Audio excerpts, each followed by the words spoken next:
Salut, c'est Seb. Dans cette vidéo, maintenant ça va être la quatrième de mon challenge de 30 vidéos en 30 jours. C'est dimanche, on va être un peu plus relax. Je me permets de fumer une clope parce que je me dis que ça va m'aider à essayer de me focus.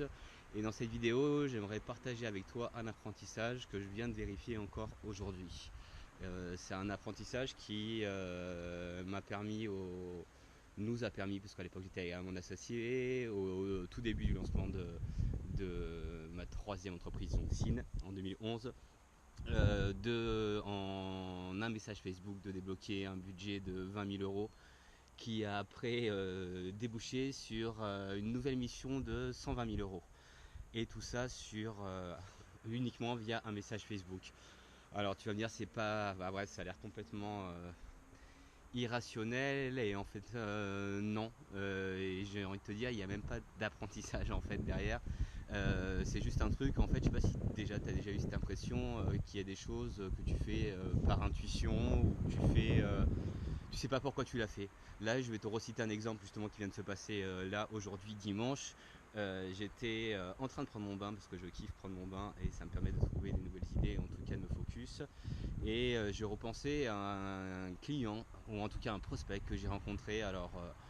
C'était un samedi matin pour aller récupérer ma voiture à la Fourrière. J'étais habillé comme un clandestin dessus, et à 9h30 du matin, il s'avérait qu'il y avait un jeune couple qui était à la Fourrière et qui, du coup, je sais pas pourquoi, il m'a demandé ce que je faisais. J'ai pitché sur mon métier en mode vraiment, en mode vraiment gitan. Pour te dire le style, j'avais encore la grosse barbe et tout. Euh, j'ai pitché sur société, je lui ai donné 2-3 idées sur son business. À la base, c'est quelqu'un qui a un bar. 15 minutes après, il m'a envoyé un message en me demandant si j'étais disponible le soir, même pour pouvoir en parler.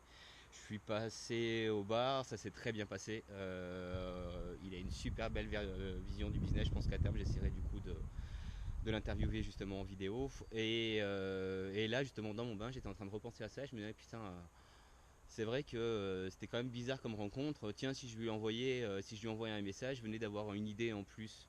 Une idée à lui proposer d'un truc.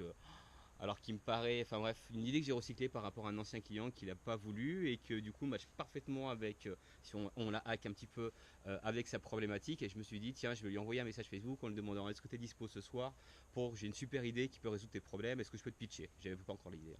Et là, dans les 20 secondes, il m'a dit, du coup, ok, rendez-vous ce soir 21h20. Donc comme quoi, donc là j'ai dû trouver une idée, et en tout cas l'affiner. Je l'ai crobardé sur mon cahier. Je vais donc y aller ce soir à 21h20. Ça va me permettre de faire la deuxième partie de la vidéo et je te dirai du coup comment ça s'est passé. Mais encore une fois, s'il y a un truc que j'ai bien appris en 7 ans, de galère, d'entrepreneuriat et de système D, c'est que la plupart des budgets, des énormes budgets, des budgets que je pensais, le budget de 120 000 euros dans lequel je te parle, je pensais absolument jamais pouvoir toucher, en tout cas décrocher ce budget-là. En plus, ce budget, je l'ai décroché à l'époque justement où on venait de se séparer de notre commercial. Donc on n'était que designer à négocier c'est un budget-là, et en plus avec une grosse école de commerce.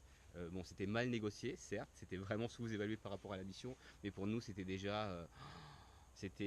quasiment le chiffre d'affaires d'une année, quoi, décroché comme ça. Donc encore une fois, je sais que moi, tous les projets que j'ai déclenchés, ou les projets qui ont vraiment généré de la valeur, alors aussi bien de la valeur humaine que de la valeur financière, c'est des projets qui n'étaient pas calculés, c'est des prospects que j'ai contactés, alors comme ça, je sais pas pourquoi, mais des fois, tu sais, tu te dis, bon bah tiens, si je contactais cette personne-là, ou si je réfléchissais à ces idées-là. En fait, ces intuitions, elles sont hyper importantes, et essaie à la limite de faire un test là dans les jours qui viennent, d'essayer de faire quelque chose de différent, justement, d'essayer de te dire qu'une idée peut être complètement possible. Et essayer de te reposer, de méditer, ou d'aller courir, ou j'en sais rien, je suis mal placé pour te dire comment essayer de devenir un petit peu zen. Mais en tout cas, essayer de réfléchir à ça, et dès que tu as une intuition, je sais pas, essayer de la convertir comme ça, et base-toi encore une fois sur une vérité, et qui est sûre, et à mon avis tu peux la tester tant que tu veux dans les faits. C'est que si tu fais pas quelque chose de différent, tu n'obtiendras pas de résultats différents. Et ça, du coup, là, de faire confiance à ton intuition, et de recontacter une personne que tu n'avais pas forcément recontactée, je dis n'importe quoi, de mettre en place une offre à laquelle tu n'avais pas forcément pensé. Et encore une fois, quand je te cite l'exemple de mettre en place une offre, je te dis pas de faire un business plan, un prévisionnel sur l'offre. Il suffit de faire une page sur ton site avec un visuel. Il y a des outils très simples et gratuits pour que tu puisses designer des visuels top. et présenter ton offre et en parler, ou même en parler autour de toi et de voir si ça match ou pas. Mais encore une fois, tu peux avoir, enfin, fais confiance à tes intuitions, parce que moi je suis persuadé, j'en suis convaincu, après c'est ma manière de voir les choses, qu'on génère sa réalité et qu'en fait on a toutes les réponses autour de nous. On a toutes les réponses autour de nous et qu'au final on suit plus ou moins un but, et que notre inconscient en clair peut nous apporter pas mal de solutions à des problèmes qui sont existants. Il faut juste arriver à se faire un peu plus confiance et en tout cas essayer ouais, de se faire confiance. De se faire confiance, de sortir de sa zone de confort et d'essayer des choses différentes. Et encore une fois, de se dire que même si ça marche pas, c'est pas un échec, mais c'est un apprentissage. Plus tu feras d'erreurs, plus tu auras des retours, enfin plus tu auras un retour sur expérience du coup multiples et conséquents et variés, divers dans ce que tu veux. Et plus du coup ça te permettra d'affiner ou de déconstruire tes croyances. Parce qu'encore une fois, je reste persuadé, et c'était au départ le but de ma vidéo, d'un retour sur expérience de cette année d'entrepreneuriat, mais je reste persuadé que moi j'ai eu des blocages et j'ai mis autant de temps à pouvoir me débloquer parce que je me suis pas forcément assez fait confiance, parce que je suis pas, voilà, je suis resté dans ma zone de confort et que j'ai pas essayé des choses, des choses nouvelles. Et quand encore une fois, maintenant avec du recul, je pense qu'il est beaucoup plus simple en fait de se positionner en tant que victime et au final de rester dans une zone de confort, alors que on considère objectivement et faussement comme n'étant pas une zone de confort, mais qui au final est plus une zone de confort que de changer ses habitudes. Donc fais encore une fois un test, fais un test sur une intuition, une idée que tu as eue et que tu as laissé tomber, et essaie de la convertir, mais de manière hyper simple. En tout cas, lance une première action pour pouvoir essayer de la convertir. Parce que je pense encore une fois, en tout cas, essayer de faire, enfin, juste, je partage encore une fois, j'ai pas la science infuse, mais j'ai 7 ans d'expérience dessus, j'ai fait pas mal d'erreurs, et c'est pour ça aussi que je fais ces vidéos-là, pour te faire permettre de gagner du temps et de ne pas faire les mêmes erreurs.